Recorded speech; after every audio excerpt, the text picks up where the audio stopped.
धुंधले शयनकक्ष में एक छोटा बच्चा जाग रहा है। आंखें खुली हुई हैं, ऊपर छत पर टिकी हुई हैं। डर स्पष्ट है। बच्चे की आवाज छोटी और कांपती हुई चुप्पी तोड़ती है। मम्मी, कोई मुझे देख रहा है। एक मां की शांत करने वाली आवाज अंधेरे को चीरती है। यह सिर्फ एक सपना है, सो जाओ। बच्चे की आंखें कमरे में इधर उधर घूमती हैं, अदृश्य उपस्थिति की तलाश में, जबकि छायाएं भयावह रूप से नाचती हैं।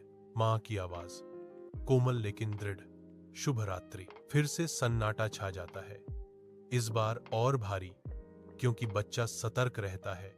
डर उनके चेहरे पर अंकित होता है। आधी रात में एक बच्चा बिस्तर पर सीधा बैठ जाता है, आंखें खुली हुई, छत पर टिकी हुई, मौन की गहराई में खोया हुआ। उसकी मां उसे धीरे से हिलाती है।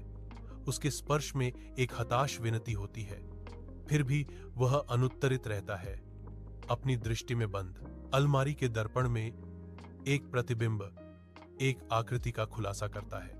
लंबा, अप्राकृतिक रूप से पतला, मासूमियत का एक भद्दा मजाक। वह चारों ओर घूमती है। दिल धड़कता है, लेकिन कमरा खाली है। केवल छायाएं नाचती हैं, जहां एक दुःस्वप्न कभी खड़ा था। सुबह की रोशनी रसोई घर को भर देती है, जैसे एक बच्चा नाश्ता करता है। उसकी मां एक कोमल मुस्कान के साथ देख रही है। अम्मी, वह कहता है कि यह उसका कमरा था और मैं उसके बिस्तर पर सो रहा हूं।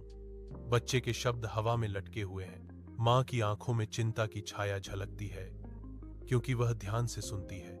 मां का भाव कई साल पहले नींद में बच्चे की मौत के बारे में जानने पर बदल जाता है। घड़ी हर रात 2:17 पर रुक जाती है।